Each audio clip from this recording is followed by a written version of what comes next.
ಮಾಡುತ್ತಿರುವ ಸತ್ಯವೇದ ಪಠಣ ಕಾರ್ಯಕ್ರಮಕ್ಕೆ ನಿಮ್ಮನ್ನು ಪ್ರೀತಿಯಿಂದ ಸ್ವಾಗತಿಸುತ್ತೇವೆ.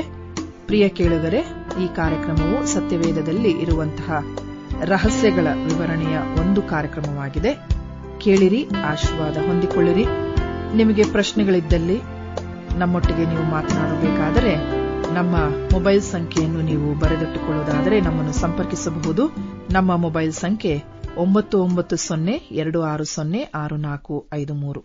ಕ್ರಿಸ್ತ ಯೇಸುವಿನ ಹೆಸರಿನಲ್ಲಿ ನಿಮ್ಮೆಲ್ಲರಿಗೂ ನಾನು ವಂದನೆಗಳನ್ನು ಸಲ್ಲಿಸ್ತೇನೆ.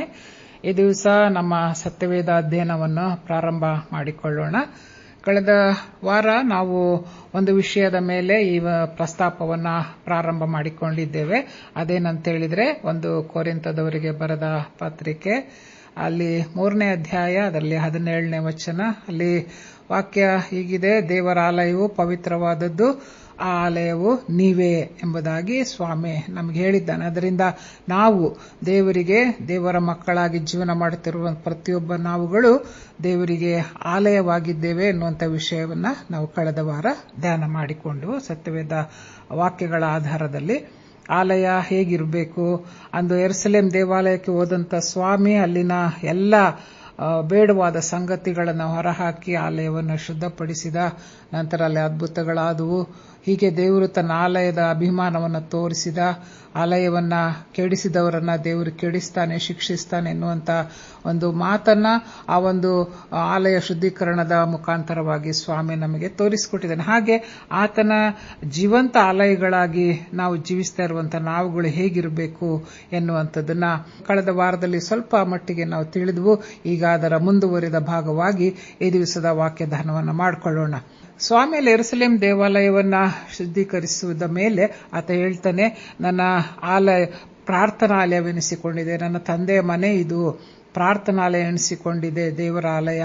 ಆದರೆ ನೀವು ಅದನ್ನ ಕಳ್ಳರ ಗವಿ ಮಾಡಿದ್ದೀರಿ ಅಂತ ಸ್ವಾಮಿ ಹೇಳಿದ್ದಾನೆ. ಇದೇ ಮಾತನ್ನ ಪ್ರವಾದಿಯಾದ ಯೆರೆಮೀಯನು 100 ವರ್ಷಗಳ ಹಿಂದೆ ಪ್ರವಾದನೆ ಮೂಲಕ ಅದನ್ನ ಹೇಳಿದ್ದಾನೆ. ಅದನ್ನ ಈ ದಿವಸ ನಾವು ನೋಡ್ಕೊಳ್ಳೋಣ. ಯಾಕೆ, ಹೇಗೆ ಆ ಆಲಯವನ್ನ ಕಳ್ಳರಗಿವಿ ಮಾಡಿದ್ರು, ಆ ರೀತಿ ಮಾಡಿದವರಿಗೆ ದೇವರು ಏನ್ ಮಾಡ್ದ ಅಂತೇಳಿ ನಾವು ಸ್ವಲ್ಪ ಈ ದಿವಸ ಅದರ ವಿವರಣೆಯನ್ನು ನೋಡ್ಕೊಳ್ಳೋಣ. ಯೆರೆಮೀಯನ ಪ್ರವಾದನೆ ಗ್ರಂಥ 7ನೇ ಅಧ್ಯಾಯ, ಅಲ್ಲಿ 9ನೇ ವಚನದಿಂದ 15ನೇ ವಚನದವರೆಗೆ ನಾವು ನೋಡಿಕೊಳ್ಳುವಾಗ ಅಲ್ಲಿ ಸ್ವಾಮಿ ವಿವರವಾಗಿ ಅಲ್ಲಿ ಪ್ರವಾದಿಯ ಮೂಲಕ ನುಡಿಸ್ತಾ ಇದ್ದಾನೆ. ಏನಂತ ಹೇಳಿದ್ರೆ, 9ನೇ ವಚನದಲ್ಲಿ, ನೀವು ಕಳವು, ಕೊಲೆ, ಹಾದರಗಳನ್ನು ಮಾಡಿ ಸುಳ್ಳು ಸಾಕ್ಷಿ ಹೇಳಿ ಬಾಳನಿಗೆ ಹೋಮವನ್ನು ಅರ್ಪಿಸಿ ಕಂಡು ಕೇಳದ ಅನ್ಯ ದೇವತೆಗಳನ್ನ ಹಿಂಬಾಲಿಸಿದ ಮೇಲೆ ನನ್ನ ಹೆಸರುಗೊಂಡಿರುವ ಈ ಆಲಯಕ್ಕೆ ಬಂದು ನನ್ನ ಸನ್ನಿಧಿಯಲ್ಲಿ ನಿಂತು ನಮಗೆ ಪರಿಹಾರವಾಯಿತು ಎಂದು ಹೇಳಿ ಈ ಎಲ್ಲ ಅಸಹ್ಯ ಕಾರ್ಯಗಳನ್ನು ಇನ್ನೂ ನಡೆಸುವುದಕ್ಕೆ ಅವಕಾಶ ಮಾಡಿಕೊಳ್ಳುವಿರೋ. ಎಷ್ಟು ಸ್ಪಷ್ಟವಾಗಿದೆ ಮಾತುಗಳು. ಎಲ್ಲ ಕೆಟ್ಟದಾದಂಥ ಕಾರ್ಯಗಳನ್ನ ಮಾಡಿ, ದೇವರಿಗೆ ವಿರುದ್ಧವಾದಂಥ ಕಾರ್ಯಗಳನ್ನ ಮಾಡಿ, ದೇವರಿಗೆ ಅವಿಧೇಯತೆಯನ್ನು ಸೂಚಿಸಿ ಎಲ್ಲವನ್ನ ಮಾಡಿ ನಂತರ ಆಲಯಕ್ಕೆ ಬಂದು ದೇವರನ್ನ ಆರಾಧನೆ ಮಾಡಿ ಪಶ್ಚಾತ್ತಾಪದ ಪ್ರಾರ್ಥನೆ ಮಾಡಿ ಕ್ಷಮಾಪಣೆಯನ್ನ ಪಡೆದುಕೊಳ್ತಿರಲ್ಲ. ಅದು ಯಾತಕ್ಕೆ ಅಂತ ಹೇಳಿದ್ರೆ, ದೇವರ ಎದುರಿನಲ್ಲಿ ಅದಕ್ಕಿರುವಂತ ಅರ್ಥ ಏನಂತ ಹೇಳಿದ್ರೆ, ನೆಕ್ಸ್ಟ್ ತಿರುಗಿ ಮತ್ತೆ ಮುಂದೆ ಅದೇ ಕೆಲಸವನ್ನ ಮಾಡಲಿಕ್ಕೆ ಪರ್ಮಿಷನ್ ತಗೊಂಡ ಹಾಗೆ ಅಂತ ಸ್ವಾಮಿ ಹೇಳ್ತಾ ಇದ್ದಾನೆ, ನಮ್ಮ ಭಾಷೆಯಲ್ಲಿ ಹೇಳೋದಾದ್ರೆ. ಹಾಗಾದ್ರೆ ನಾವು ಹೇಗೆ ದೇವರನ್ನ ಆರಾಧನೆ ಮಾಡ್ತಾ ಇದ್ದೇವೆ? ಕೈಯಿಂದ ಕಟ್ಟಿದಂತ ಕಟ್ಟಡದ ಆಲಯಕ್ಕೆ ಮಾನ್ಯತೆ ಕೊಡುವಂತ ಸ್ವಾಮಿ ಹಾಗೆ ಅಲ್ಲಿ ಆರಾಧನೆ ಮಾಡುವಂತ ನಮಗೆ ಇನ್ನೂ ಎಷ್ಟೋ ಮಾನ್ಯತೆಯನ್ನ ಆತ ನಮ್ಮಿಂದ ಅಪೇಕ್ಷಿಸ್ತಾ ಇದ್ದಾನೆ. ಎಲ್ಲ ಕೆಟ್ಟ ಕೆಲಸಗಳನ್ನ ಮಾಡಿದಂತ ನಾವುಗಳು ವಾರಕ್ಕೊಂದಾವರ್ತಿ ಆಲಯಕ್ಕೆ ಹೋಗಿ ದೇವರನ್ನ ಭಯಭಕ್ತಿಯಿಂದ ಆರಾಧನೆ ಮಾಡಿ ನಾವೆಷ್ಟು ದೇವರನ್ನ ಕೊಂಡಾಡಿದ್ರು ಅದು ವ್ಯರ್ಥ. ಯಾಕಂತ ಹೇಳಿದ್ರೆ, ನಮ್ಮ ಮನಸ್ಸಿನಲ್ಲಿ ಈ ರೀತಿಯ ಭಾವನೆಗಳಿದೆ, ನಮ್ಮ ಜೀವಿತ ಕ್ರಮಗಳು ಹೀಗಿದೆ, ಇದು ಸರಿಯಲ್ಲ, ಇದು ತಪ್ಪು, ಇದು ಪಾಪಕ್ಕೆ ಸಂಬಂಧಪಟ್ಟದ್ದು ಅಂತ ಹೇಳಿ ಸ್ವಾಮಿ ನಮಗೆ ಎಚ್ಚರಿಕೆಯನ್ನ ಕೊಡ್ತಾ ಇದ್ದಾನೆ.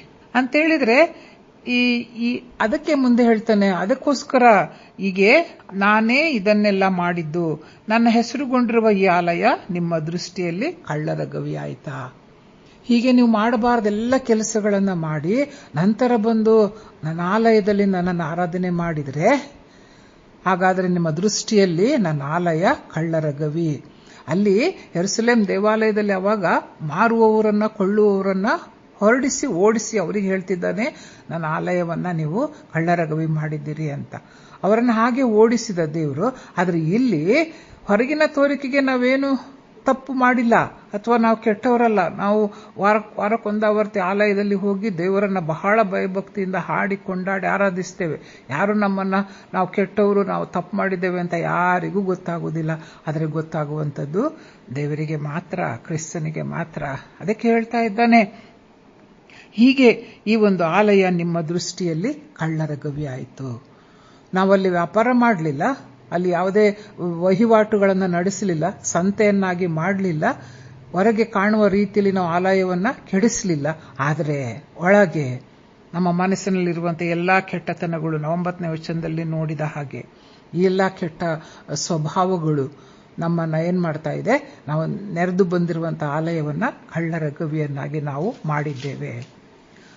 ಅದಕ್ಕೋಸ್ಕರ ಸ್ವಾಮಿ ಹೇಳುವಂತ ಒಂದು ಸಾದೃಶ್ಯ ಅಥವಾ ನಿದರ್ಶನ ಏನಂತ ಹೇಳಿದ್ರೆ, ನಾನು ಮೊದಲು ನನ್ನ ನಾಮವನ್ನು 12ನೇ ವಚನಕ್ಕೆ ಬರುವಾಗ ಸ್ಥಾಪಿಸಿದ ಶಿಲೋವಿನಲ್ಲಿನ ನನ್ನ ಸ್ಥಾನಕ್ಕೆ ನೀವು ಹೋಗಿ ನನ್ನ ಜನರಾದ ಇಸ್ರೇಲರ ಅಧರ್ಮದ ನಿಮಿತ್ತ ನಾನು ಅದಕ್ಕೆ ತಂದ ಗತಿಯನ್ನು ನೋಡ್ರಿ.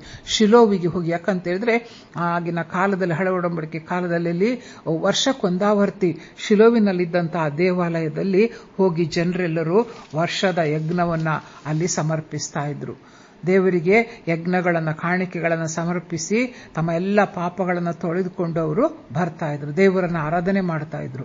ಅಂತ ಒಂದು ಆಲಯದಲ್ಲಿ ದೇವರಿಗೆ ವಿರುದ್ಧವಾದಂತಹ ಕಾರ್ಯಗಳು ನಡೀತು. ನಾವು 1 ಸಮುವೇಲನ ಪುಸ್ತಕ ಅಲ್ಲಿ 2ನೇ ಅಧ್ಯಾಯ 3ನೇ ಅಧ್ಯಾಯದಲ್ಲಿ ನೋಡಿಕೊಳ್ಳುವಾಗೆ ಅಲ್ಲಿ ಯಾಜಕನಾದಂಥ ಏಲಿಯ ಮಕ್ಕಳು ಅಲ್ಲಿ ಬಹಳ ಅಸಹ್ಯವಾಗಿ ವರ್ತಿಸ್ತಾ ಇದ್ರು. ದೇವರಿಗೆ ವಿರುದ್ಧವಾದಂತಹ ಕಾರ್ಯಗಳನ್ನು ಅಲ್ಲಿ ಮಾಡಿದ್ರು. ದೇವರ ನೈವೇದ್ಯವನ್ನು ಅವರು ತುಚ್ಛೀಕರಿಸಿದ್ರು. ದೇವರಿಗೆ ಸಮರ್ಪಿಸಬೇಕಾದಂತ ಎಲ್ಲಾ ಸಂಗತಿಗಳನ್ನು ಅವರು ಹೊಲೆ ಮಾಡಿದ್ರು. ಇದೆಲ್ಲವೂ ದೇವರ ಕೋಪಕ್ಕೆ ಕಾರಣ ಆಯಿತು. ಆತ ಏನ್ ಮಾಡಿದ, ದೇವರು ಫಿಲಿಸ್ಟಿಯರನ್ನು ಅವರ ವಿರುದ್ಧವಾಗಿ ಯುದ್ಧಕ್ಕೆ ನಡೆಸಿದ. ಇಸ್ರಾಯೇಲರ ಎದುರಿನಲ್ಲಿ, ಅಲ್ಲಿ ದೇವ ಜನರ ಎದುರಿನಲ್ಲಿ ಆ ಫಿಲಿಸ್ಟಿಯರು ಅವರ ಕೈ ಮೇಲಾಯಿತು. ಅವರೆಲ್ಲವನ್ನ ನಾಶ ಮಾಡಿದ್ರು. ಕಡೆಗೆ ಅಲ್ಲಿ 1 ಸಮುವೇಲನ ಪುಸ್ತಕ 4ನೇ ಅಧ್ಯಾಯದಲ್ಲಿ ನಾವು ನೋಡಿಕೊಳ್ಳುವಾಗ ಅಲ್ಲಿ ಆ ಫಿಲಿಸ್ಟಿಯರು ಗೆದ್ದು ಅಲ್ಲಿ ಜಯವನ್ನ ಸಾಧಿಸಿ ಏನ್ ಮಾಡಿದ್ರು, ದೇವರ ಮಂಜೂಷವನ್ನ ತಕ್ಕೊಂಡು ಹೊರಟೋದ್ರು. ದೇವ ಜನರಿಗೆ ಸಂಬಂಧಪಟ್ಟಂತ ದೇವ ಮಂಜೂಷ ಈಗ ಶತ್ರುಗಳ ಕೈವಶ ಆಯಿತು. ಯಾವಾಗ ದೇವ ಮಂಜೂಷ ಆ ಒಂದು ಆಲಯದಿಂದ ಹೊರಟು ಹೋಯಿತು, ಅಲ್ಲಿ ದೇವರ ಪ್ರಸನ್ನತೆಯನ್ನ ಆ ಆಲಯ ಕಳೆದುಕೊಂಡು ಬಿಡ್ತು. ಅಲ್ಲಿ ಒಫ್ನಿ ಫಿನೆಹಾಸರವರು ನಾಶ ಮಾಡಲ್ಪಟ್ರು, ಕೊಲ್ಲಲ್ಪಟ್ರು. ಆ ಶಿಲೋವಿಗೆ ತಂದಂತ ಗತಿಯನ್ನ ಈ ದಿವಸ ನಾನು ನಿಮ್ಮ ಆಲಯಕ್ಕೆ ನಿಮಗೆ ತರ್ತೀನಿ ಅಂತ ದೇವರು ಯೆರೆಮೀಯನ ಮೂಲಕವಾಗಿ ತಿಳಿಸ್ತಾ ಇದ್ದಾನೆ. ಆಲಯದಲ್ಲಿ ಇರುವಂತ ಪವಿತ್ರತೆಯನ್ನ, ಆಲಯದ ಪರಿಶುದ್ಧತೆಯನ್ನ ನಾವು ಕೆಡಿಸಿದ್ರೆ ಅಂತ ಹೇಳಿದ್ರೆ, ಮನಸ್ಸಿನಲ್ಲಿ 108 ಕೆಟ್ಟ ಆಲೋಚನೆಗಳನ್ನು ಇಟ್ಕೊಂಡು ದೇವರನ್ನ ಆರಾಧನೆ ಮಾಡಿದ್ರೆ ಅಲ್ಲಿ ದೇವರ ಪ್ರಸನ್ನತೆಯಲ್ಲಿ ಇರೋದಿಲ್ಲ, ನಮಗೆ ಸಿಗೋದಿಲ್ಲ. ನಾವು ಶಾಪಗ್ರಸ್ತರಾಗ್ತೇವೆ. ನಮ್ಮ ನಿಮಿತ್ತವಾಗಿ ಆಲಯ ನಾಶವಾಗಿ ಹೋಗ್ತದೆ ಅಂತ ಸ್ವಾಮಿ ನಮಗೆ ಎಚ್ಚರಿಕೆಯನ್ನು ಕೊಡ್ತಾ ಇದ್ದಾನೆ. ಅದಕ್ಕೋಸ್ಕರ ಅಲ್ಲಿ ಶಿಲೋವಿಗೆ ತಂದ ಗತಿಯನ್ನೇ ದಿವಸ ನಾನು ನಿಮಗೆ ತರ್ತೀನಿ, ನಿಮ್ಮ ಆಲಯಕ್ಕೆ ತರ್ತೇನೆ ಅಂತ ಸ್ವಾಮಿ ತಿಳಿಸ್ತಾ ಇದ್ದಾನೆ. ಅದರಿಂದ ಎಚ್ಚರವಾಗಿರಬೇಕು. ಹಾಗಾದ್ರೆ ನಾವು ಆಲಯದಲ್ಲಿ ಯಾವ ವ್ಯಾಪಾರ ವ್ಯವಹಾರಗಳನ್ನ ಮಾಡಲಿಲ್ಲ ಅಂತ ನಾನು ಆಗ್ಲೇ ಹೇಳಿದೆ. ಕಾಣುವ ರೀತಿಯಲ್ಲಿ ಯಾವ ತಪ್ಪನ್ನು ನಾವು ಮಾಡಲಿಲ್ಲ. ನಾವು ಭಯಭಕ್ತಿಯಿಂದ ದೇವರನ್ನು ಆರಾಧನೆ ಮಾಡ್ತಾ ಇದ್ದೇವೆ ಅಂತ ನಾವು ಅಂದಿಕೊಳ್ತಾ ಇದ್ದೇವೆ. ಆದರೆ ಅಲ್ಲಿ ನಾವು ಯಾವ ಬಹಿರಂಗವಾದಂಥ ದೇವರಿಗೆ ವಿರುದ್ಧವಾದ ಕಾರ್ಯ ಮಾಡದಿದ್ರು ನಮ್ಮ ಮನಸ್ಸಿನೊಳಗೆ, ನಮ್ಮೊಳಗಿನ ಆಲೋಚನೆಗಳಲ್ಲಿ, ನಮ್ಮ ಮನಸ್ಸಿನಲ್ಲಿ ಯಾವ ರೀತಿ ಇದೆ, ಅದಕ್ಕೋಸ್ಕರ ಮಾರ್ಕನು ಸ್ಪಷ್ಟವಾಗಿ ಬರೀತಾನೆ. 7ನೇ ಅಧ್ಯಾಯ ಅಲ್ಲಿ 20ನೇ ವಚನದಿಂದ ನಾವು ನೋಡಿಕೊಳ್ಳುವಾಗ, ಮನುಷ್ಯನೊಳಗಿಂದ ಹೊರಡುವಂಥದ್ದೇ ಮನುಷ್ಯನನ್ನು ಹೊಲೆ ಮಾಡುವುದು. ಒಳಗಿನಿಂದ ಅಂದರೆ ಮನುಷ್ಯರ ಮನಸ್ಸಿನೊಳಗಿಂದ. ಅಲ್ಲಿ ಮುಂದೆ 22ನೇ ವಚನದಲ್ಲಿ ನಾವು ನೋಡುವಾಗ ಅಲ್ಲಿ ಒಂದು ದೊಡ್ಡ ಪಟ್ಟಿಯೇ ಬರೆಯಲ್ಪಟ್ಟಿದೆ. ನಮ್ಮ ಮನಸ್ಸಿನಲ್ಲಿರುವಂತಹ ಎಲ್ಲ ಕೆಟ್ಟತನದ ಸ್ವಭಾವಗಳನ್ನ ಅಲ್ಲಿ ಮಾರ್ಕನು ಉಲ್ಲೇಖಿಸಿದ್ದಾನೆ. ಅಲ್ಲಿ ಸ್ಪಷ್ಟವಾಗಿ ಬರಿತಾ ಇದ್ದಾನೆ. ನಮ್ಮಲ್ಲಿರುವಂತಹ ಈ ಎಲ್ಲ ಈ ಕೆಟ್ಟತನದ ಸ್ವಭಾವಗಳು, ನಮ್ಮ ಆಲೋಚನೆಗಳು, ಇವೆಲ್ಲವೂ ಏನ್ ಮಾಡ್ತದೆ, ನಮ್ಮ ಈ ಕೆಟ್ಟ ಆಲೋಚನೆಗಳು ನಮ್ಮೊಳಗಿರುವುದರಿಂದ ನಾವು ನಿಂತು ಆರಾಧನೆ ಮಾಡುವಂತ ಸ್ಥಳವೂ ಸಹ ಅಪರಿಶುದ್ಧ ಆಗ್ತದೆ. ಇಷ್ಟೆಲ್ಲಾ ಮನಸ್ಸಿನೊಳಗೆ ಕಲ್ಮಶವನ್ನು ಇಟ್ಕೊಂಡು ನಾವು ದೇವರನ್ನ ಆರಾಧನೆ ಮಾಡಿದ್ರೆ, ನಾವು ದೇವರ ಮಕ್ಕಳು ಅಂತ ಅನ್ನಿಸ್ಕೊಂಡ್ರೆ, ಅಥವಾ ನಾವು ದೇವರ ಆಲಯವಾಗಿದ್ದೇವೆ ಅಂತ ಹೇಳ್ಕೊಂಡ್ರೆ ಯಾವ ಪ್ರಯೋಜನವೂ ಇಲ್ಲ. ಅದರಿಂದ ಈ ವಿಷಯಗಳೆಲ್ಲ ಒಳಗಿಂದ ಹೊರಟು ಮನುಷ್ಯನನ್ನು ಹೊಲೆ ಮಾಡುತ್ತವೆ ಅಂತ ಮಾರ್ಕನ್ ಬರೀತಾರೆ. ಹಾಗಾಗಿ ಇಷ್ಟೆಲ್ಲಾ ಸಂಗತಿಗಳನ್ನ ಮನಸ್ಸಿನಲ್ಲಿ ಇಟ್ಕೊಂಡು, ದೇವರಿಗೆ ವಿರುದ್ಧವಾದಂತಹ ಸಂಗತಿಗಳನ್ನ ಮನಸ್ಸಿನಲ್ಲಿ ಇಟ್ಕೊಂಡು ನಾವು ದೇವರನ್ನ ಆರಾಧನೆ ಮಾಡಿದ್ರೆ ಆ ಸ್ಥಳ ಅಥವಾ ಆಲಯ ಪರಿಶುದ್ಧ ಆಲಯ ಆಗುವುದಿಲ್ಲ. ಇಷ್ಟೆಲ್ಲ ಕೆಟ್ಟ ಸ್ವಭಾವಗಳು ನಮ್ಮ ಮನಸ್ಸಿನಲ್ಲಿ ಇರೋದಾದ್ರೆ ಈ ನಮ್ಮ ಶರೀರ ಅಥವಾ ನಾವು ದೇವರ ಆಲಯ ಆಗಲಿಕ್ಕೆ ಸಾಧ್ಯವೇ ಇಲ್ಲ. ಆದ್ದರಿಂದ ಆ ಕೆಟ್ಟತನಗಳೆಲ್ಲವನ್ನ ಬಿಟ್ಟು ಬಿಡಬೇಕು. ಇಲ್ಲಿ ಅನ್ಯ ದೇವತೆಗಳ ಬಲಿಗೆ ಇಲ್ಲಿ ಯೆರೆಮೀಯನು ಬರೆಯುವ ಹಾಗೆ ನಾವೇನ್ ಮಾಡ್ತಾ ಇದ್ದೇವೆ, ಅಲ್ಲಿ 9ನೇ ವಚನದಲ್ಲಿ ಸುಳ್ಳು ಸಾಕ್ಷಿ ಹೇಳಿ ಬಾಳನಿಗೆ ಹೋಮವನ್ನು ಅರ್ಪಿಸಿ ಕಂಡು ಕೇಳದ ಅನ್ಯ ದೇವತೆಗಳನ್ನು ಹಿಂಬಾಲಿಸಿದ ಮೇಲೆ.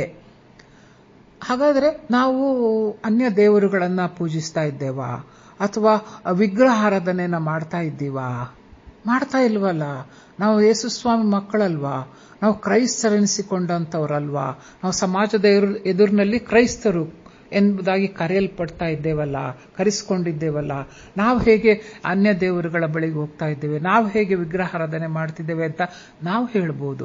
ಆದರೆ 1 ಸಮುವೇಲನ ಪುಸ್ತಕ 15ನೇ ಅಧ್ಯಾಯದಲ್ಲಿ ನೋಡುವಾಗ, ಅಲ್ಲಿ 15ನೇ ಅಧ್ಯಾಯದಲ್ಲಿ ನಾವು 23ನೇ ವಚನಕ್ಕೆ ಬರುವಾಗ, ಅವಿಧೇಯತ್ವವು ಮಂತ್ರತಂತ್ರಗಳಷ್ಟೇ ಕೆಟ್ಟದ್ದಾಗಿರುವುದು, ಹಠವು ಮಿಥ್ಯಾಭಕ್ತಿಗೂ ವಿಗ್ರಹಾರಾಧನೆಗೂ ಸಮಾನವಾಗಿರುವುದು.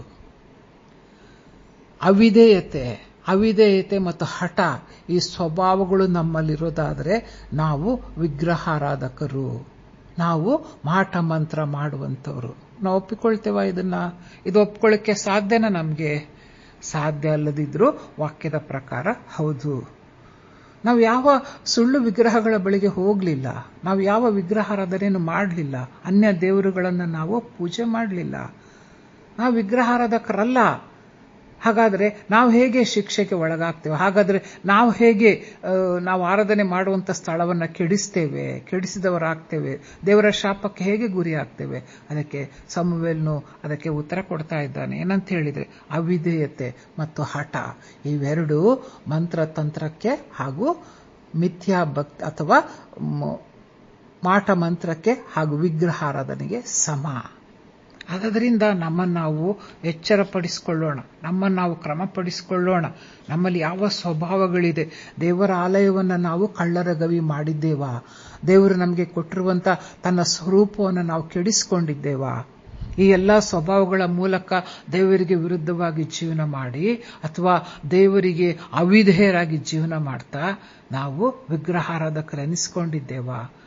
ಈ ರೀತಿ ಆದಾಗ ದೇವರೇನು ಹೇಳಿದನಲ್ಲಿ ಕೊರಿಂಥ ಪತ್ರಿಕೆಯಲ್ಲಿ, ಯಾವನಾದರೂ ನನ್ನ ಆಲಯವನ್ನು ಕೆಡಿಸಿದರೆ ನಾನು ಅವನನ್ನ ಕೆಡಿಸ್ತೇನೆ ಅಂತ ಹೇಳಿದ್ರೆ ಶಿಕ್ಷಿಸ್ತಾನೆ, ನಮಗೆ ಶಿಕ್ಷೆಗೆ ನಮ್ಮನ್ನ ಗುರಿ ಮಾಡ್ತಾನೆ. ಈ ದಿವಸ ದೇವರು ಕೊಟ್ಟಿರುವಂತಹ ಶರೀರವನ್ನ ನಾವು ಹೇಗೆ ಇಟ್ಕೊಂಡಿದ್ದೇವೆ, ಹೇಗೆ ನಾವು ಕಾಪಾಡಿಕೊಂಡಿದ್ದೇವೆ? ದೇವರು ಕೊಟ್ಟಿರುವಂತ ಆತನ ಉಸಿರನ್ನ ನಾವು ಹೇಗೆ ಅದನ್ನು ಉಪಯೋಗಿಸ್ಕೊಳ್ತಾ ಇದ್ದೇವೆ? ಆತನು ಕೊಟ್ಟಿರುವಂತ ಈ ಆತ್ಮವನ್ನ, ಕೊಟ್ಟಿರುವಂತ ಶರೀರವನ್ನ, ದೇಹದ ಎಲ್ಲ ಅಂಗಾಂಗಗಳನ್ನ ನಾವು ಹೇಗೆ ಕಾಪಾಡ್ಕೊಂಡು ಬಂದಿದ್ದೇವೆ? ಪ್ರತಿ ಒಂದೊಂದರ ಮೂಲಕವಾಗಿ ನಾವು ದೇವರನ್ನ ಹೇಗೆ ಕೊಂಡಾಡ್ತಾ ಇದ್ದೇವೆ, ಸ್ತುತಿಸ್ತಾ ಇದ್ದೇವೆ?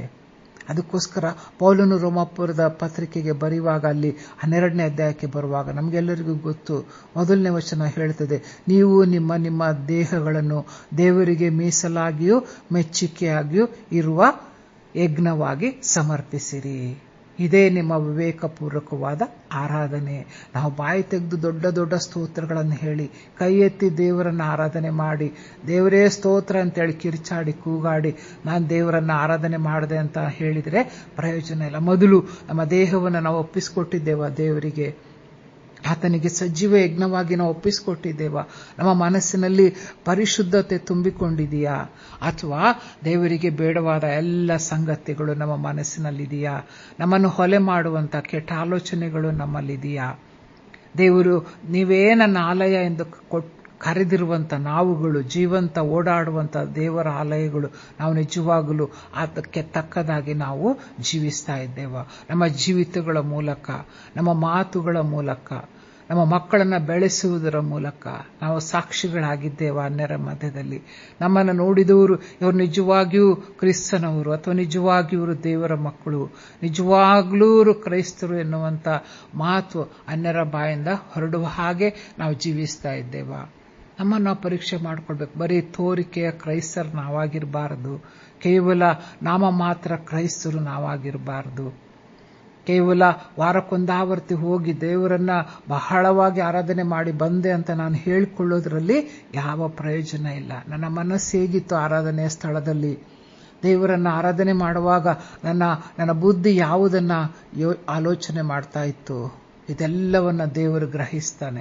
ಅದಕ್ಕೆ ವಾಕ್ಯ ಹೇಳುತ್ತೆ ಮತ್ತಾಯನ ಸುವಾರ್ತೆ 6ನೇ ಅಧ್ಯಾಯ 6ನೇ ವಚನದಲ್ಲಿ, ಅಂತರಂಗದಲ್ಲಿ ನಡೆಯುವುದನ್ನು ನೋಡುವ ದೇವರು ನಿನಗೆ ಪ್ರತಿಫಲ ಕೊಡುವನು ಎಂಬುದಾಗಿ. ನನ್ನ ಅಂತರಂಗ ಹೇಗಿದೆ? ನನ್ನ ಬಾಯಿ ಸ್ತೋತ್ರ ಮಾಡ್ತಾ ಇದೆ, ನನ್ನ ಕಣ್ಣುಗಳು ಮುಚ್ಚಲ್ಪಟ್ಟಿದೆ. ಜನರು ನನ್ನ ನೋಡಿ ಓ ನಿಜವಾಗ್ಲೂ ಇವರು ಭಕ್ತಿವಂತರು ಅಂತ ಅಂದ್ಕೊಳ್ತಾರೆ. ಆದರೆ ನನ್ನ ಅಂತರಂಗದಲ್ಲಿ ಏನಿದೆ, ಏನು ನಡೀತಾ ಇದೆ, ಅದನ್ನು ನೋಡುವವನು ದೇವರು ಮಾತ್ರ. ಅದರಿಂದ ಎಚ್ಚರವಾಗಿರೋಣ. ಅಲ್ಲಿ ಯೆರೆಮೀಯನು ನಮಗೆ ಎಚ್ಚರಿಸ್ತಾ ಇದ್ದಾನೆ, ನೀವು ಹೇಗೆ ನಡ್ಕೊಂಡಿದ್ದೀರಿ, ನೀವೆಲ್ಲ ಬೇಡವಾದ ಸಂಗತಿಗಳನ್ನು ಮಾಡಿ ನಿಷ್ಪ್ರಯೋಜನವಾದ ಸುಳ್ಳು ಮಾತುಗಳಲ್ಲಿ ನಾವು ಭರವಸೆ ಇಟ್ಟಿದ್ದೇವಾ? ನೀವು ಇಟ್ಟಿದ್ದೀರಿ ಅಂತ ಯೆರೆಮೀಯನು ಬರಿತಾ ಇದ್ದಾನೆ 8ನೇ ವಚನದಲ್ಲಿ, 7ನೇ ಅಧ್ಯಾಯ 8ನೇ ವಚನದಲ್ಲಿ. ನಿಷ್ಪ್ರಯೋಜನವಾದಂಥ ಸುಳ್ಳು ಮಾತುಗಳಲ್ಲಿ ಭರವಸೆ ಇಟ್ಟಿದ್ದೀರಿ. ಕಳುವು ಕೊಲೆ ಹಾದರಗಳನ್ನು ಮಾಡಿ, ಸುಳ್ಳು ಸಾಕ್ಷಿ ಹೇಳಿ, ಬಾಳನಿಗೆ ಹೋಮವನ್ನು ಅರ್ಪಿಸಿ, ಕಂಡು ಕೇಳದ ಅನ್ಯ ದೇವತೆಗಳನ್ನು ಹಿಂಬಾಲಿಸಿದ ಮೇಲೆ ನನ್ನ ಹೆಸರುಗೊಂಡಿರುವ ನನ್ನ ಆಲಯಕ್ಕೆ ಹೋಗಿ ನನ್ನನ್ನು ಆರಾಧನೆ ಮಾಡಿದ್ದೀರಿ. ಹೀಗೆ ಮಾಡಿ ನನ್ನ ಆಲಯವನ್ನು ಕಳ್ಳರ ಗವಿ ಮಾಡಿದ್ದೀರಿ. ಇಲ್ಲ, ದೇವರು ನಮಗೆ ಎಚ್ಚರಿಸುವಾಗ ನಮ್ಮನ್ನು ನಾವು ಎಚ್ಚರಪಡಿಸಿಕೊಳ್ಳೋಣ. ನಮ್ಮ ದೇಹಗಳನ್ನು ದೇವರಿಗೆ ಸಜೀವ ಯಜ್ಞವಾಗಿ ಒಪ್ಪಿಸಿಕೊಡೋಣ.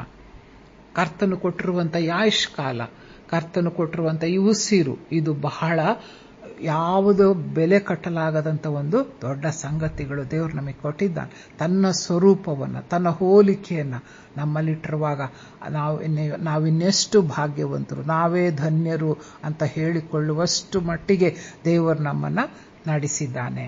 ಆದ್ದರಿಂದ ದೇವರು ಕೊಟ್ಟಿರುವಂಥ ಈ ಜೀವಿತದಲ್ಲಿ, ದೇವರು ನಮಗೆ ಮಾಡುತ್ತಿರುವಂಥ ಎಲ್ಲ ದಿನನಿತ್ಯದ ಉಪಕಾರಗಳಲ್ಲಿ ನಮ್ಮನ್ನೇ ನಾವು ಸಮರ್ಪಿಸಿಕೊಂಡು, ಕೇವಲ ನಮ್ಮ ಬಾಯಿ ಮಾತುಗಳಿಂದಲ್ಲ, ನಮ್ಮ ಹೃದಯದಿಂದ, ನಮ್ಮ ಆಲೋಚನೆಗಳಿಂದ, ನಮ್ಮ ಮನಸ್ಸುಗಳಿಂದ, ನಮ್ಮ ಶರೀರದಿಂದಲೇ ದೇವರನ್ನ ಸನ್ಮಾನಿಸುತ್ತಾ, ದೇವರು ಕೊಟ್ಟಿರುವಂಥ ಜೀವಿತಕ್ಕಾಗಿ ಸ್ತೋತ್ರ ಮಾಡುತ್ತಾ, ದೇವರೇ ನಿಜವಾಗಲೂ ನಾವು ನಿನ್ನ ಆಲಯಗಳಾಗಿದ್ದೇವೆ, ಹಾಗೇ ನಾವು ಜೀವಿಸ್ತೇವೆ ಅಂತ ದೇವರ ಮುಂದೆ ಅರಿಕೆ ಮಾಡಿಕೊಂಡು ಸಾಕ್ಷಿಗಳಾಗಿ ನಾವು ಜೀವನ ಮಾಡಿದರೆ, ದೇವರು ನಮಗೆ ಮಾಡುತ್ತಿರುವಂಥ ಎಲ್ಲ ಉಪಕಾರಗಳಿಗೆ ನಾವು ಕೃತಜ್ಞತೆ ಸಲ್ಲಿಸಿದವರಾಗ್ತೇವೆ.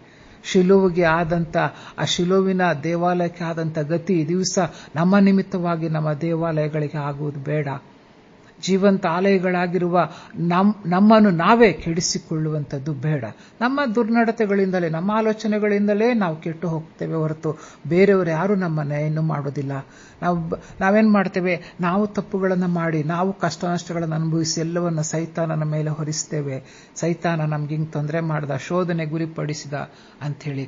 ಆದರೆ ಶೋಧನೆಗೆ ಗುರಿಪಡಿಸುವನು ಅವನಾದ್ರೂ ತಪ್ಪಿಸಿಕೊಳ್ಳುವ ಮಾರ್ಗವನ್ನು ಇಟ್ಟಿರುವಂಥ ದೇವರು ನಮಗಿರುವಾಗ, ಆ ದೇವರ ಮಕ್ಕಳು ನಾವಾಗಿರುವಾಗ, ಆತನ ಶೋಧನೆಗಳನ್ನು ತಪ್ಪಿಸಿಕೊಂಡು ದೇವರು ನಮಗೆ ಕೊಟ್ಟಿರುವಂಥ ಈ ಜೀವಿತ ಕಾಲವನ್ನು ಆತನಿಗಾಗಿ ನಾವು ಉಪಯೋಗ ಮಾಡಿದರೆ ನಿಜವಾಗ್ಲೂ ನಾವು ದೇವರ ಆಲಯವಾಗಿದ್ದೇವೆ ಎನ್ನುವಂಥ ಮಾತಿಗೆ ಅರ್ಹರಾಗ್ತೇವೆ. ದೇವರಿಗೆ ಮೋಸ ಮಾಡಲಿಕ್ಕೆ ಸಾಧ್ಯ ಇಲ್ಲ. ನಾವು ಜನರನ್ನ ಮೋಸಗೊಳಿಸಬಹುದು, ಜನರ ಎದುರಿನಲ್ಲಿಯೇ ನಾವು ಎಷ್ಟೊಂದು ಭಕ್ತಿವಂತರಾಗಿ ನಡೆದುಕೊಳ್ಳಲು ಪ್ರಯತ್ನಿಸ್ತೇವೆ.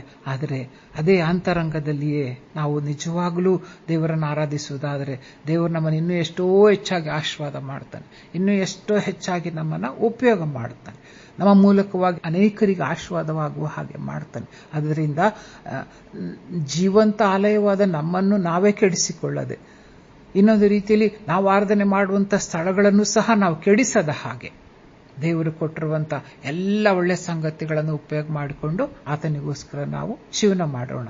ಅದರಿಂದ ಹೀಗೆ ದೇವರ ವಾಕ್ಯದ ಮೂಲಕವಾಗಿ ನಾವು ದೇವರ ಆಲಯದ ಮಹತ್ವಗಳನ್ನು ನಾವು ತಿಳಿದುಕೊಳ್ತಾ ಇದ್ದೇವೆ. ಮುಂದಿನ ವಾರದಲ್ಲಿ ಇದರ ಮುಂದುವರೆದ ಭಾಗದಲ್ಲಿ ಹೇಗೆ ನಾವು ಆ ಪರಿಶುದ್ಧತೆಯನ್ನು ಕಾಪಾಡಿಕೊಂಡು ಬರಬಹುದು, ಹೇಗೆ ನಾವು ದೇವರು ನಮ್ಮನ್ನು ಆಲಯಗಳನ್ನಾಗಿ ಕರೆದಿರುವಾಗ, ಆ ಜೀವಿತವನ್ನು ಕೊಟ್ಟಿರುವಾಗ ಅದನ್ನು ಹೇಗೆ ನಾವು ಉಪಯೋಗಿಸಿಕೊಳ್ಬೇಕು ಅಂತ ಮುಂದಿನ ವಾರದಲ್ಲಿ ಇನ್ನು ವಾಕ್ಯದ ಆಧಾರದಲ್ಲಿ ನಾವು ಕಲಿತುಕೊಳ್ಳೋಣ. ಈ ದಿವಸ ಕೇಳಿದ ವಾಕ್ಯಗಳು ದೇವರು ನಮಗೆ ಆಶೀರ್ವಾದ ಮಾಡಲಿ. ನಾವು ದೇವರ ನಿಜವಾದ ಆಲಯಗಳಾಗಿ ಜೀವನ ಮಾಡ್ತಾ ಆತನ ಕೊಟ್ಟಂತ ಜೀವಿತಕ್ಕೆ ತಕ್ಕ ಕೃತಜ್ಞತೆ ಉಳ್ಳವರಾಗಿರ್ಲಿಕ್ಕಾಗುವಂತೆ ದೇವರು ನಮಗೆ ಸಹಾಯ ಮಾಡಲಿ. ದೇವರು ಈ ವಾಕ್ಯಗಳನ್ನು ಆಶೀರ್ವದಿಸಲಿ. ಆಮೇನ್. ಪ್ರೀತಿಯುಳ್ಳ ನಮ್ಮ ತಂದೆ ಆದ ದೇವರೇ, ಈ ದಿವಸ ನಿನ್ನ ಸತ್ಯವೇದದ ಅಧ್ಯಯನವನ್ನು ಮಾಡಲಿಕ್ಕೆ ಸಹಾಯ ಮಾಡಿದಕ್ಕಾಗಿ ಸ್ತೋತ್ರ.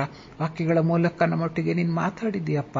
ಯೇಸುವೆ ಸ್ತೋತ್ರ. ನಿನಗೆ ಕೊಟ್ಟಿರುವಂತಹ ಕಾಲ ನಿನಗಾಗಿ ನಾವು ಕಳೆದು ಕರ್ತನೆ ನಿನ್ನ ನಾಮವನ್ನು ಮಹಿಮೆ ಪಡಿಸಿ ನೀನು ಎರಡನೇ ಸಲ ಬರುವಾಗ ಯೇಸುವೆ ಈಗೋ ನಾವು ನಿನ್ನ ಆಲಯಗಳು ಎಂಬುದಾಗಿ ನಿನ್ನ ಮುಂದೆ ಹೇಳುವಂತ ಒಂದು ಸೌಭಾಗ್ಯಕ್ಕೆ ನಮ್ಮನ್ನು ನಡೆಸಿ ನಿನ್ನ ನಿತ್ಯ ಸೌಭಾಗ್ಯದಲ್ಲಿ ನಮ್ಮನ್ನು ಸೇರಿಸು.